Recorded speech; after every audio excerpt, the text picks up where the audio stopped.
بسم اللہ الرحمن الرحیم وبہ نستعین انہ خیر ناصر ومعین وصلی اللہ علی محمد وآلہ الطاہرین۔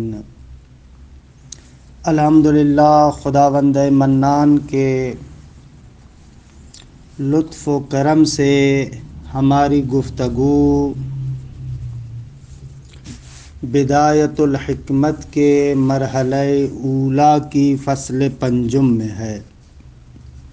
5ویں فصل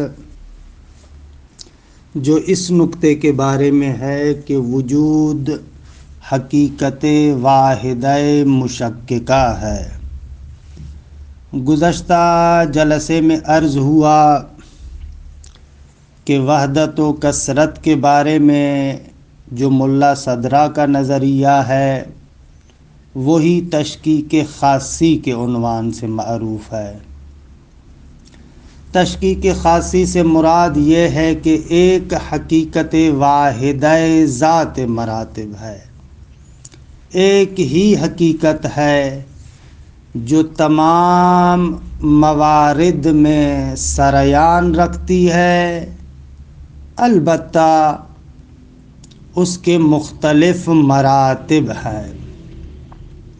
جیسے ہی آپ کہتے ہیں کہ اس کے مختلف مراتب ہیں تو یہ توہم ختم ہو جاتا ہے کہ وحدت سریانی کی وجہ سے سارے کے سارے مراتب نعوذ باللہ خدا بن جائیں۔ نہ، خداوند منان اس تشکیک خاصی کے نظریے کے مطابق وہ اعلی ترین مرتبہ ہے کہ جس مرتبے کی کوئی حد نہیں ہے، لامحدود ہے، اور ممکنات اس کے بعد نیچے والے مراتب ہیں۔ اچھا، اس تشکیک خاصی کے بارے میں عرض ہوا کہ اس کے بنیادی 4 مقوم ہیں کہ ہم لوگ اس نظریے کے مطابق وحدت کو بھی حقیقی سمجھتے ہیں۔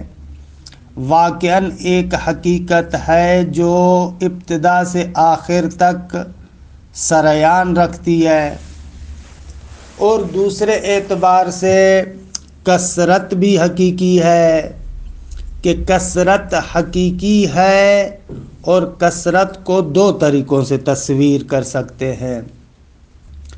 ایک کثرت طولی ہے، یعنی ہم دیکھتے ہیں مختلف مراتب ہے، ایک مرتبہ اشد ہے، پھر دوسرا مرتبہ اس کے بعد کچھ ضعیف ہے، پھر کچھ ضعیف ہے، پھر کچھ ضعیف ہے۔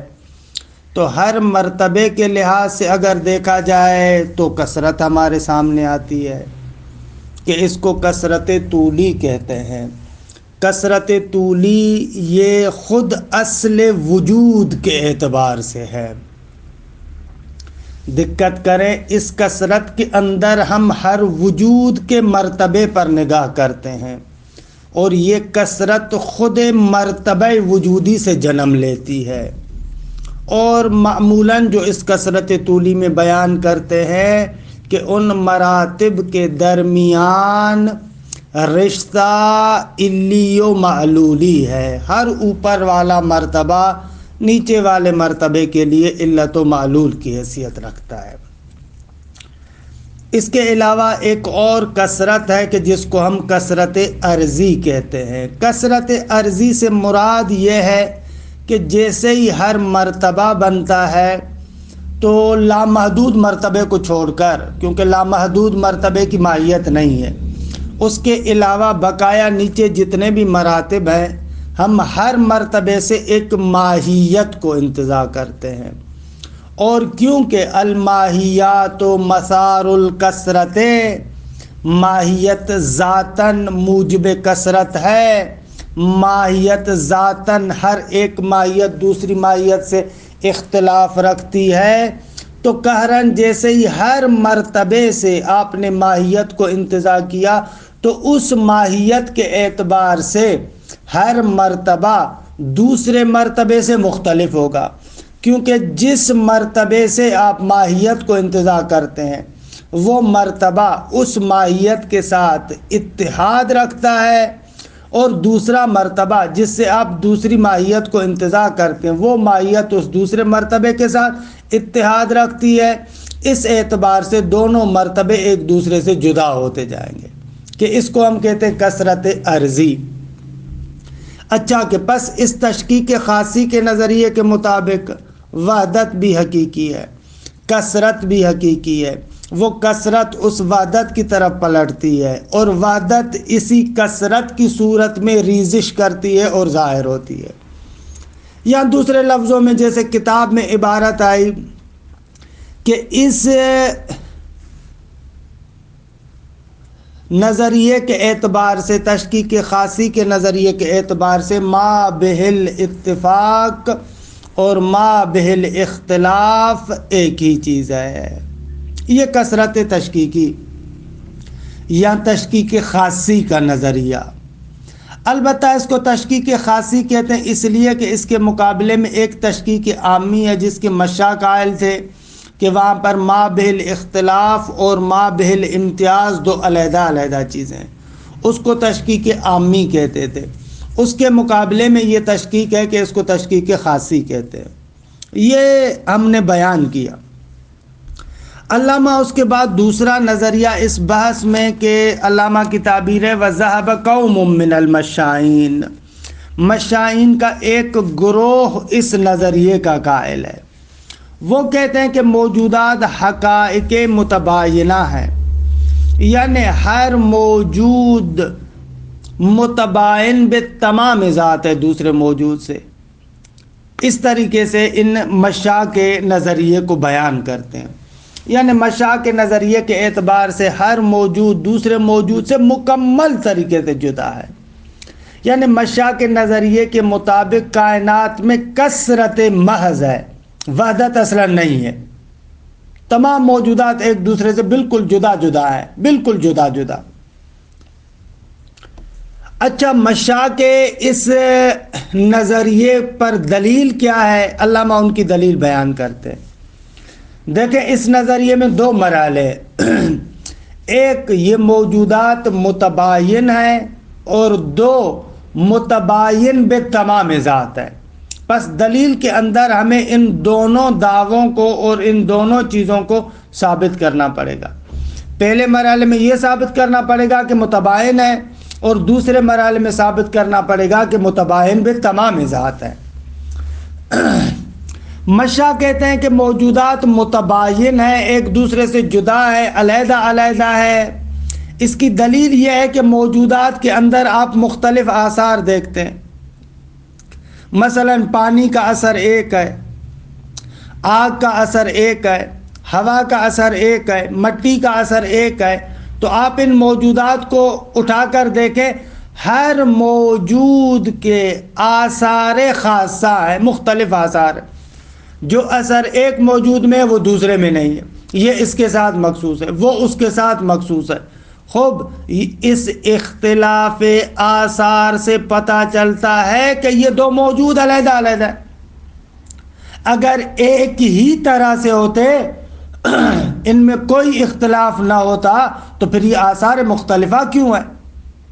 اگر سب ایک ہی جیسے ہیں تو پھر آخر ایک موجود کا ایک اثر، دوسرے موجود کا دوسرا اثر، ایسے کیوں ہو رہا ہے؟ بس اختلاف آثار سے پتہ چلتا ہے کہ یہ موجودات ایک دوسرے سے علیحدہ علیحدہ ہے۔ اچھا، یہ دلیل ہو گئی اس بات کی کہ یہ جو موجودات ہیں یہ کیا ہے؟ متباین ہیں۔ اچھا، یہ کیوں کہہ رہے ہیں کہ متباین بے تمام ذات ہیں، کوئی جہت اشتراک نہیں ہے؟ فرماتے ہیں اس لیے کہ اپنے مقام پر ثابت ہے، اور انشاءاللہ ہم چند دنوں کے بعد بیان بھی کریں گے کہ وجود بسیط ہے، وجود کا تو کوئی جز نہیں ہے۔ خب جب وجود بسیط ہے، اس کے کسی قسم کے اجزاء نہیں ہیں، اور ایک طرف سے متباین بھی ہے، تو قہراً نتیجہ یہ نکلے گا کہ یہ متباین بے تمام ذات ہے۔ اس طریقے سے مشاء اپنے نظریے کو ثابت کرتے ہیں۔ اچھا، ابھی مشاء سے ایک سوال کرتے ہیں۔ بھائی آپ نے کہا موجودات جتنے بھی ہیں وہ متباین بے تمام ذات ہیں.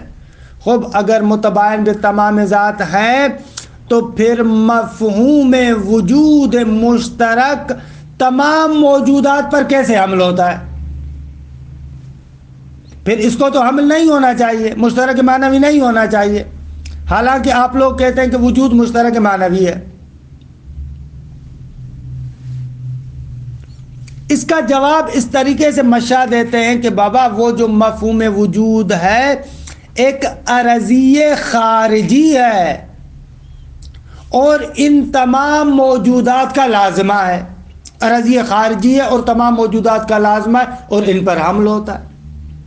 نہ ان کے ایک شیء ذاتی ہو جو ان کی ذات سے ہم انتزاع کرتے ہو، نہ وہ موجود علیحدہ وہ موجود علیحدہ، ایک عرضی خارجی ہے جو ان تمام موجودات پر حمل ہوتی ہے.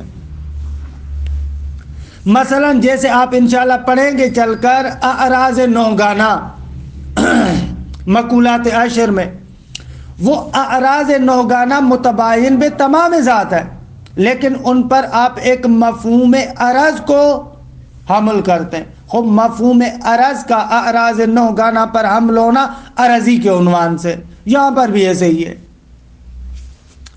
یہ مشاء کے اس گروہ کا ماننا.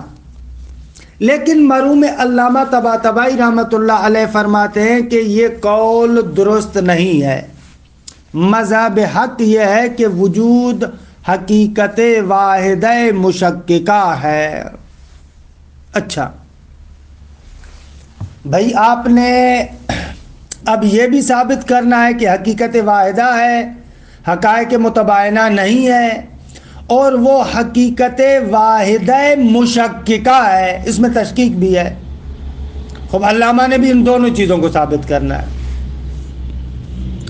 علامہ طباطبائی رحمۃ اللہ علیہ یہاں پر حقیقت واحدہ کو دو طریقوں سے ثابت کرتے ہیں، دو بیان ذکر کرتے ہیں.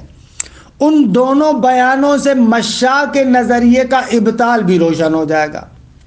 مشاء جو کہتے ہیں کہ موجودات حقائق متباینہ ہیں، علامہ کے اس بیان سے ان کے قول کا نقد بھی ہو جائے گا اور آپ کی بات بھی ثابت ہو جائے گی کہ وجود ایک حقیقت واحدہ مشککہ ہے.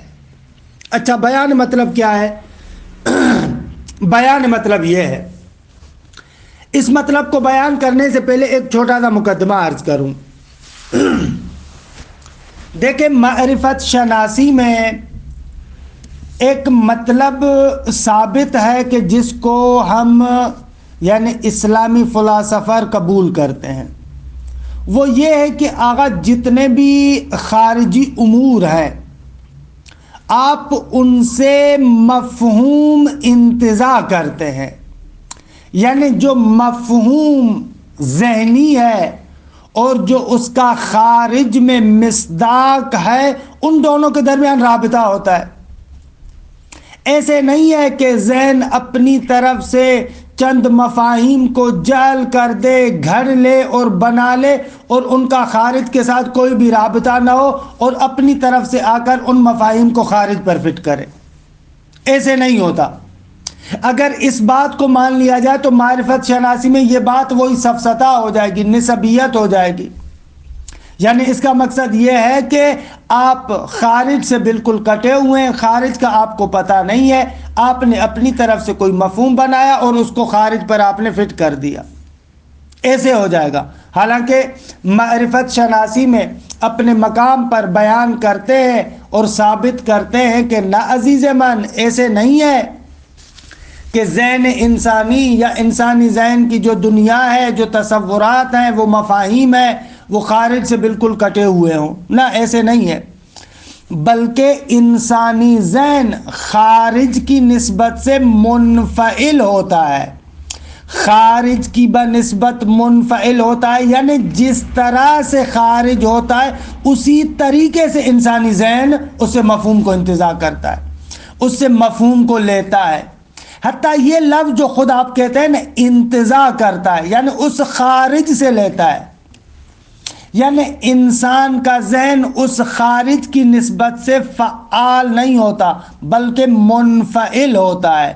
فعال ہونا یعنی اپنی طرف سے مفہوم بنا کر اس پر تھوپ دینا، منفعل ہونا یعنی خارج اس طریقے سے ہے لہذا اس طریقے کی صورت آپ کے ذہن میں آئے گی، اس طرح کا مفہوم آپ کے ذہن میں آئے گا۔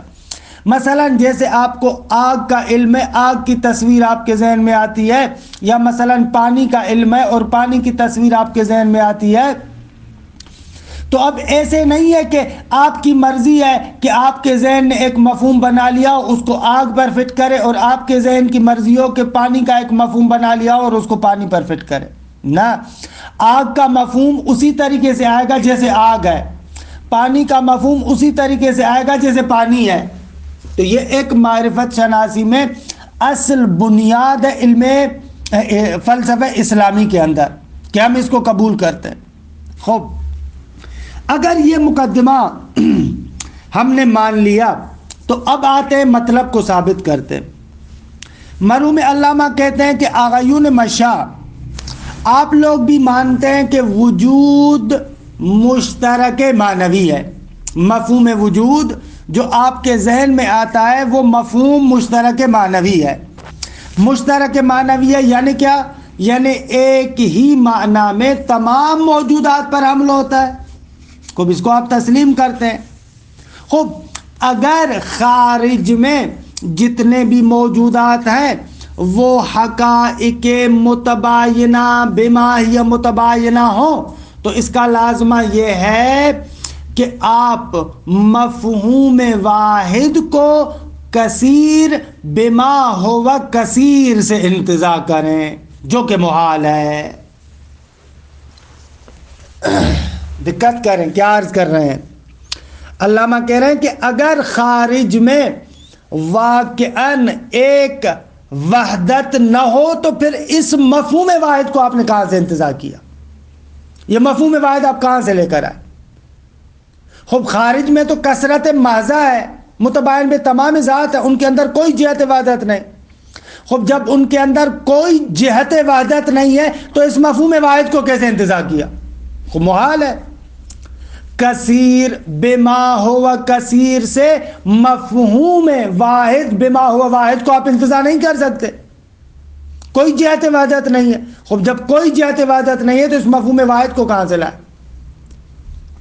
آپ کہیں کہ نا کبھی کبھار ہم مسادی کے کثیرہ سے مفہوم واحد کو انتزاع کرتے ہیں، مثلا زید، عمر، بکر، خالد، یہ اتنے بھی جتنے انسان کے افراد ہیں یہ افراد کثیرہ ہیں، آپ ان سے ایک مفہوم کو انتزاع کرتے ہیں، خود مفہوم انسان کو انتزاع کرتے ہیں۔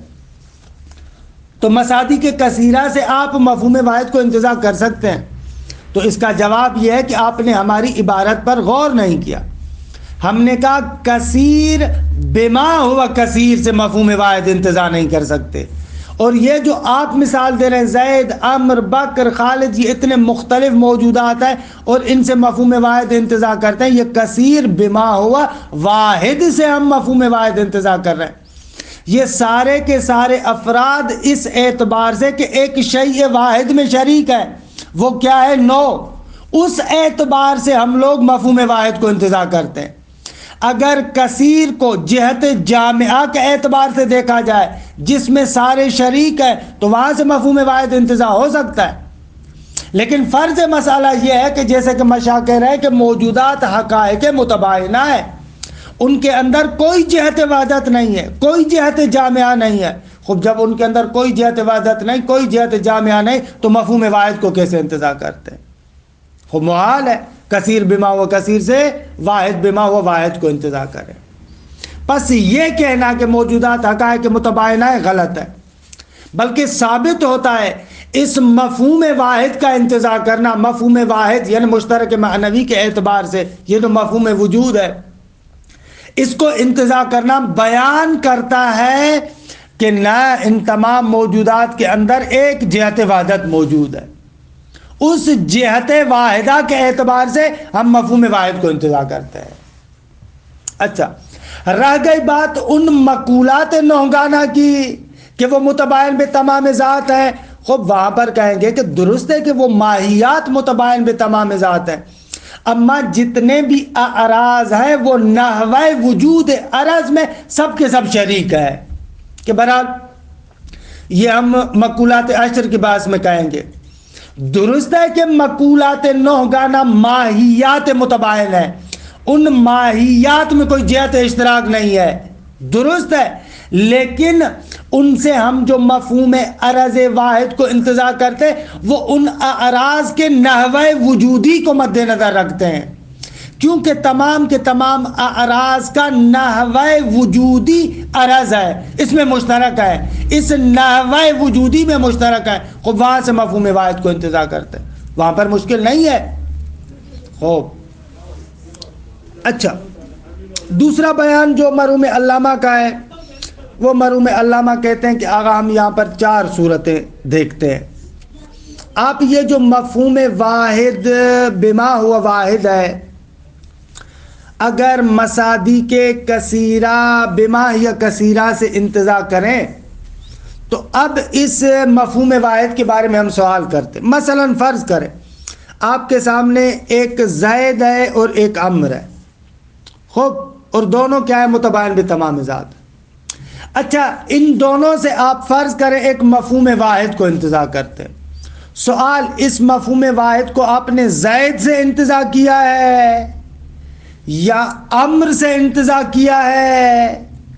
دوسرے لفظوں میں یوں کہنا چاہتے ہیں، اس مفہوم واحدہ کو جو آپ زید سے انتزاع کرتے ہیں، اس کے اندر آیا اس زید کی خصوصیات کو بھی مد نظر رکھا گیا ہے یا عمر کی خصوصیات کو مد نظر رکھا گیا ہے یا دونوں کی خصوصیات کو مد نظر رکھا گیا ہے یا نہ دونوں کی خصوصیات کو مد نظر نہیں رکھا گیا، فقط جہت مشترکہ کو مد نظر رکھا گیا ہے؟ کتنی صورتیں بنی؟ 4. دوبارہ تکرار کرتا ہوں، جب آپ متباین چیزوں سے مفہوم واحد کو انتزاع کرتے ہیں تو آغا ان میں سے ایک جو مصداق ہے یا خصوصیت سے اس کی خصوصیت کو مد نظر رکھتے ہیں یا دوسرے متباین کی خصوصیت کو مد نظر رکھتے ہیں یا دونوں متباین کی خصوصیات کو مد نظر رکھتے ہیں یا دونوں کی خصوصیات کو مد نظر نہیں رکھتے بلکہ جہت مشترکہ کو مد نظر رکھتے ہیں. خوب، یہ 4 صورتیں. ان 4 صورتوں میں سے 3 صورتیں ابتدائی باطل ہیں اور 4تھی صورت خلاف فرض ہے اور اس سے ہمارا مطلوب ثابت ہوتا ہے. پہلی صورت، اگر 2 متباین چیزوں سے آپ نے ایک مفہوم واحد کو انتزاع کیا اور آپ کہہ رہے ہیں کہ اس مفہوم واحد میں ہم نے جو زید والا مورد ہے نا اس کی خصوصیت کو مد نظر رکھا ہے. اگر زید کی خصوصیت کو مد نظر رکھا ہے یعنی ایک کی خصوصیت کو مد نظر رکھا ہے تو پھر اس مفہوم کو دوسرے پر صادق نہیں آنا چاہیے، حالانکہ دونوں کے درمیان آپ کہتے مشترک ہے. خب جب اس کی خصوصیات کو مد نظر رکھا ہے تو دوسرے پر کیسے قابل صدق ہوگا؟ دوسرے پر صدق نہیں کر سکے گا. اور اگر دوسرے کی فقط خصوصیت کو مد نظر رکھا ہے تو پہلے پر صدق نہیں کر پائے گا، اور اگر دونوں کی خصوصیت کو مد نظر رکھا ہے تو دونوں پر قابل صدق نہیں ہوگا. خب ان دونوں کی خصوصیات کو مد نظر رکھیں گے تو تک پر ایک پر قابل صدق نہیں ہوگا. اور اگر آپ کہیں کہ نہ دونوں کی خصوصیات کو مد نظر نہیں رکھا بلکہ جہت مشترکہ کو مد نظر رکھا، خب یہ خلاف فرض ہے. بقول آپ کی جہت مشترکہ تو ہے ہی نہیں، اگر جہت مشترکہ ہوگی تو پھر حقائق متباینہ نہیں رہیں گے. بس اس طریقے سے بھی ثابت ہوتا ہے کہ خارج میں جتنے بھی موجودات ہیں وہ حقائق متباینہ نہیں ہیں. پہلے بیان اور دوسرے بیان میں فرق کیا ہے؟ پہلے بیان میں ہمارا زور انتزاع پر ہے کہ کثیر بما ہوا کثیر سے واحد بما ہوا واحد کو انتزاع نہیں کر سکتے. دوسرے بیان میں ہمارا زور اس بات پر ہے کہ وہ جو مفہوم واحد ہے، وہ جو مفہوم مشترک ہے، کثیر بما ہوا کثیر پر قابل صدق نہیں ہے. دوسرے میں صدق پر زور ہے اور پہلے میں انتزاع پر زور ہے. اچھا، یہاں تک یہ ثابت ہوا مرحوم علامہ کے بیان سے کہ پس موجودات خارجیہ میں ایک وحدت ہے. لیکن سوال، تشکیک کو آپ کیسے ثابت کرتے؟ فرماتے ہیں تشکیک کو ہم یہاں سے ثابت کرتے ہیں کہ یہ جتنے موجودات مختلفہ ہیں یعنی مراتب مختلفہ ہیں، ہر ایک کے اندر کمالات متفاضلہ ہیں۔ خب ایک مرتبے کے اندر ہم دیکھتے ہیں کہ ایک کمال ہے، دوسرے مرتبے کے اندر دیکھتے ہیں دوسرا کمال ہے، تیسرے کے اندر دیکھتے ہیں تیسرا کمال ہے۔ خب یہ کمالات متفاضلہ بیان کرتے ہیں کہ وہ جو حقیقت واحدہ ہے اس کے مختلف مراتب ہیں۔ خب ان کے مختلف مراتب ہیں، اس کا انکار نہیں کر سکتے آپ۔ اس طریقے سے تشکیک خاصی کو مرحوم علامہ ثابت کرتے ہیں۔ عبارت کو دیکھیں، وَذَهَبَ قَوْمٌ مِّنَ الْمَشَّائِينَ، فرماتے ہیں کہ مشائین کا ایک گروہ اس بات کی طرف گیا ہے۔ ایک گروہ کی بات اس لیے کہہ رہے ہیں کہ مشائین کے جو نظریات ہیں وہ اس حقائق متباینہ کے ساتھ سازگار نہیں ہے۔ ایک طرف سے اصالت وجود کے قائل، ایک طرف سے اشتراک معنوی وجود کے قائل۔ خب اگر حقائق متباینہ کی بات کریں تو پھر ان کو اصالت الوجود سے ہاتھ ہٹانا پڑے گا، پھر ان کو اصالت ماہوی ہونا پڑے گا۔ لہذا علامہ کہتے ہیں کہ بابا تمام مشائیوں کی بات نہیں، مشائیوں کا ایک گروہ ایسے کہتا ہے۔ یا مثلا بعض جگہوں پر ہے کہ مشائیوں کی طرف یہ نظریہ منسوب ہے، نہ کہ واقعاً ان کی یہ بات ہو۔ وَذَهَبَ قَوْمٌ مِّنَ الْمَشَّائِينَ إِلَىٰ كَوْنِ الْوُجُودِ حَقَائِقَ مُتَبَايِنَةً بِتَمَامِ ذَوَاتِهَا، کہتے ہیں مشائیوں کا گروہ اس نقطے کی طرف گیا ہے کہ وجود حقائق متباینہ ہے اور متباین بھی بتمام ذات۔ وَأَمَّا كَوْنُهُ حَقَائِقَ مُتَبَايِنَةً، آگا وجود حقائق متباینہ ہے، کیوں؟ اس لیے کہ فل اختلاف آثار ہے، آگا ان کے آثار مختلف ہیں۔ وَأَمَّا كَوْنُهَا مُتَبَايِنَةً بِتَمَامِ الذَّوَاتِ، چلے متباین تو ثابت ہو گیا حقائق آثار کے اختلاف سے، لیکن تمام ذات کا اختلاف کہاں سے ثابت کرتے ہو؟ فل بساطتها، وہ اس وجہ سے کہ وجود بسیط ہے۔ خب جب وجود بسیط ہے اور ایک دوسرے سے جدا ہوگا تو پھر مکمل ذات کے ذریعے سے جدا ہوگا۔ وعلی ھذا، اس نظریے کے مطابق یکون مفہوم الوجود المحمول علیہا عرضا خارجیا عنہا لازما لہا، اس اعتبار سے وہ جو مفہوم وجود ہے اور ان حقائق پر حمل ہوتا ہے وہ کیا ہوگا؟ عرضی خارجی ہوگا، عرضا خارجیا عنہا، ان حقائق کی ذات سے خارج ہے، البتہ لازما لہا، جو ان کے لیے لازم ہے، عرضی لازم ہے۔ مرحوم علامہ فرماتے ہیں والحق کو، حق یہ ہے کہ انہو حقیقت واحدۃ مشککہ، حق یہ ہے کہ وجود ایک حقیقت واحدہ مشککہ ہے، یعنی ذات مراتب ہے۔ اما کونہا حقیقتاً واحدتاً، ہم نے کہا کہ بابا یہ حقیقت واحدہ ہے، یہ کیوں؟ وہ اس لیے کہ فَلِأَنَّهُ لَوْ لَمْ تَكُنْ كَذَلِكَ، اگر وجود حقیقت واحدہ نہ ہو لَكَانَتْ حَقَائِقَ مُخْتَلِفَةً مُتَبَايِنَةً بِتَمَامِ الذَّوَاتِ، اگر حقیقت واحدہ نہ ہو تو قطعاً حقائق مختلفہ ہوں گے اور جو متباین ہے بتمام ذوات، ایسے ہونا چاہیے۔ خوب ایسے ہو کیا ہو جاتا ہے؟ فرماتے ہیں وَلَازِمُهُ، اس کا لازمہ یہ ہوگا کون مفہوم الوجود، کہ وَهُوَ مفہوم واحد کما تقدم، وَهُوَ مفہوم واحد کما تقدم، یہ بریکٹ میں ہے۔ اس کا لازمہ یہ ہے کہ مفہوم وجود کیا ہو جائے؟ منتزعاً من مصادیق متباینۃ بما ہی متباینہ، کہ ایک مفہوم کو، مفہوم واحد کو آپ مصادیق متباینہ بما ہی متباینہ سے انتزاع کریں، وہو محال، اور یہ محال ہے۔ اگر کیوں محال ہے؟ بیان الاستحالہ، ان المفہوم والمصداق واحد ذاتاً، یہ معرفت شناسی اسلامی کے اعتبار سے، کہ ہمارے ہاں ایسے جو سفسطے کا انکار کرتے ہیں کہ اگر مفہوم اور مصداق ذاتاً ایک چیز ہے، ایک فقط ذہن میں آتا ہے اور ایک خارج میں. خود تفاوت فقط یہ کہ خارج میں اس پر آثار خارجی مترتب ہوتے ہیں اور ذہن میں ہوتا ہے تو آثار خارجی مترتب نہیں ہوتے، وگرنہ ذاتاً ایک چیز ہے. وَإِنَّمَا الْفَارِقُ كَوْنُ الْوُجُودِ ذَهْنِيًّا أَوْ خَارِجِيًّا. تفاوت فقط یہ ہے کہ ایک وجود ذہنی ہے اور دوسرا وجود خارجی ہے. مفہوم ذہنی ہے اور مصداق خارجی ہے. خوب فَلَوْ أُنْتُزِعَ الْوَاحِدُ بِمَا هُوَ وَاحِدٌ مِنَ الْكَثِيرِ بِمَا هُوَ كَثِيرٌ.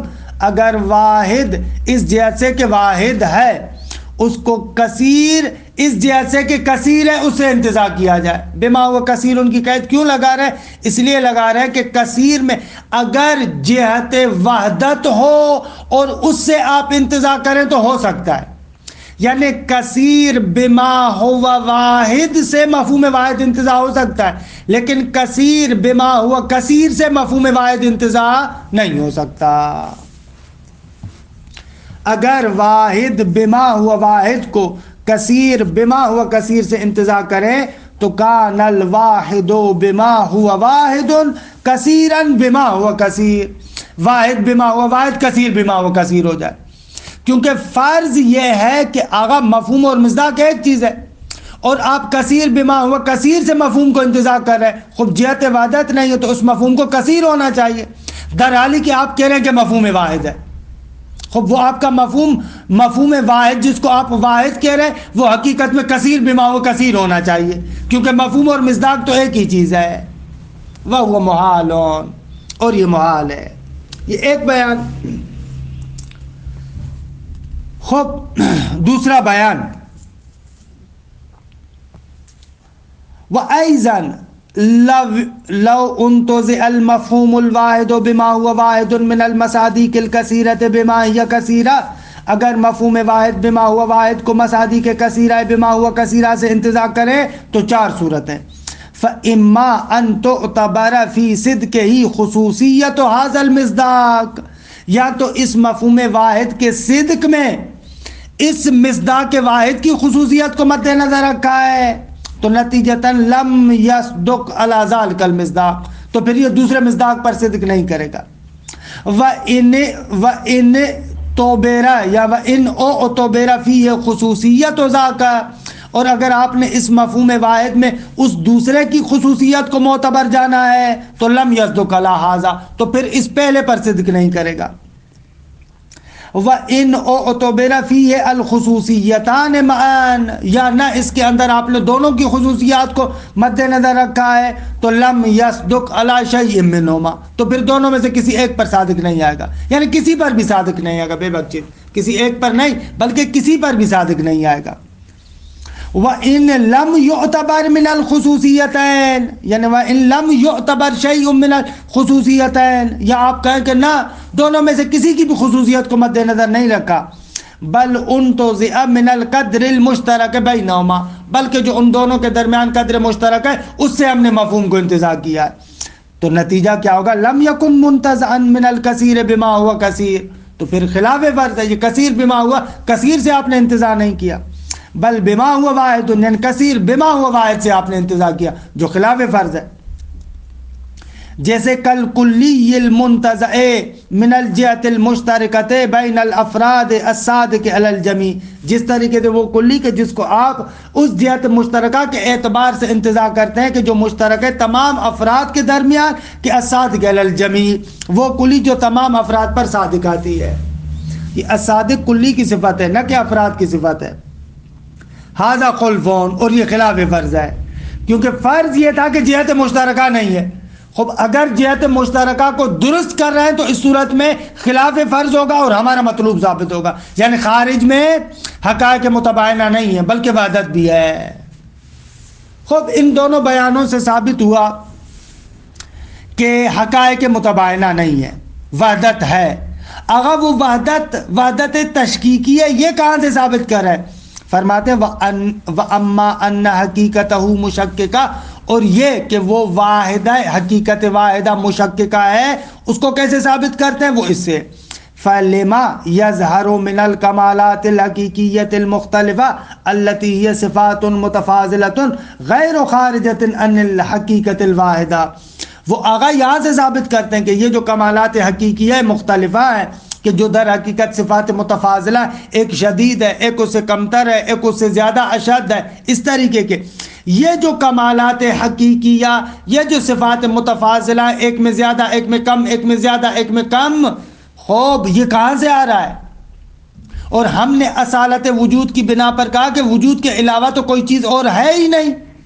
تو قہراً آپ کو ماننا پڑے گا کہ یہ جو تفاضل ہے ان کمالات کا اس حقیقت واحدہ سے خارج نہیں ہے. حقیقت واحدہ کے علاوہ کوئی اور چیز نہیں ہے، کیونکہ حقیقت واحدہ کے علاوہ تو عدم ہے یا ماہیت ہے. ہم نے کہا کہ عدم کے ہی چیز ماہیت، ہم کے امر اعتباری ہے. خوب حتماً آپ ان صفات متفاضلہ کو پلٹائیں گے کس نقطے کی طرف؟ اس صفات متفاضلہ کو پلٹائیں گے اسی حقیقت واحدہ کے ذات مراتب ہونے کی طرف. حالا صفات متفاضلہ کا شدت والضعف والتقدم والتأخر والقوت والفعل، ایک شدید ہے، ایک ضعیف ہے، ایک متقدم ہے، ایک متأخر ہے، ایک بالقوہ ہے، ایک بالفعل ہے، وغیرہ ذالک. اور اس کے علاوہ بھی نتیجہ کیا نکلے گا؟ نتیجہ یہ نکلے گا فَهِيَ حَقِيقَةٌ وَاحِدَةٌ مُتَكَسِّرَةٌ فِي ذَاتِهَا.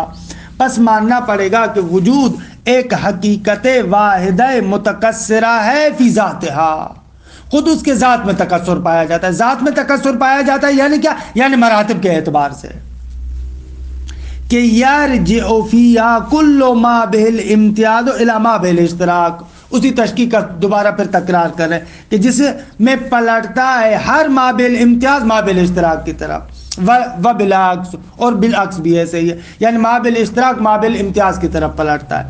وہذا ہوا تشکیق، اور یہی وہ تشکیق ہے. اچھا، ممکن ہے ایک سوال آپ کے ذہن میں آئے. آپ کہہ سکتے ہیں کہ آغا آپ تشکیق میں کیسے کہہ رہے ہیں کہ ما بہ الامتیاز عیناً ما بہ الاشتراک ہے؟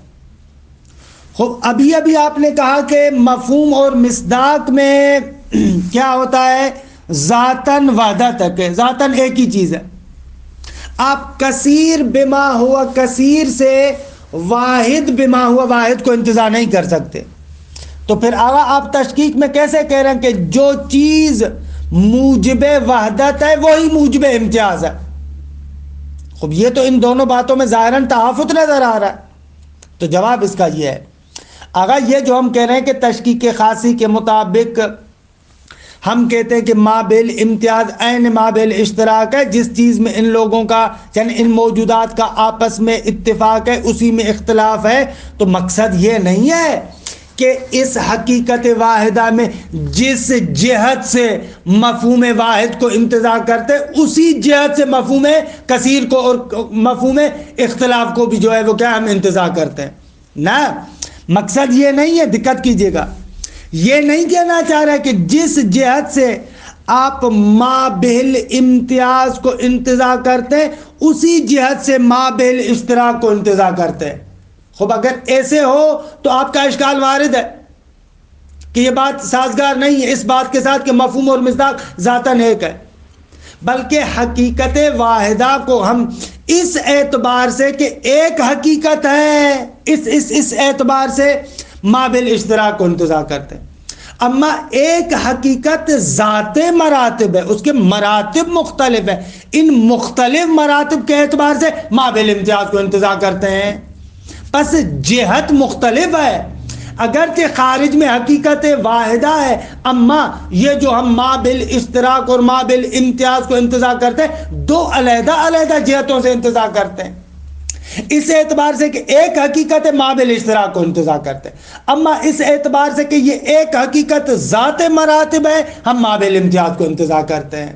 دقت کریں، پس جہت انتزاع فرق کرتی ہے، جبکہ یہاں پر جو حقائق متباینہ ہیں وہاں پر کوئی جہت اشتراک نہیں ہے، متباین بھی تمام ذات ہے. یہ نقطہ سمجھنے والا ہے. البتہ اس تشکیق کے باعث میں کچھ اور نکات بھی ہیں کہ جن کو بیان کرنے کے لیے ہمارا دل تو چاہتا ہے کہ بیان کریں، لیکن پھر دوسری طرف سے ڈر لگتا ہے کہ اصل مطلب بھی ہاتھ سے چلا نہ جائے، لہذا اس کتاب کے مطلب پر فقط اکتفا کرتے ہیں، اور بقایا تفصیلات انشاءاللہ آپ بعد والی کتابوں میں جیسے نہایہ ہے وہاں پر آپ انشاءاللہ پڑھیں گے۔ وصلی اللہ علی محمد وآلہ الطاہرین وآلہ الطاہرین وآلہ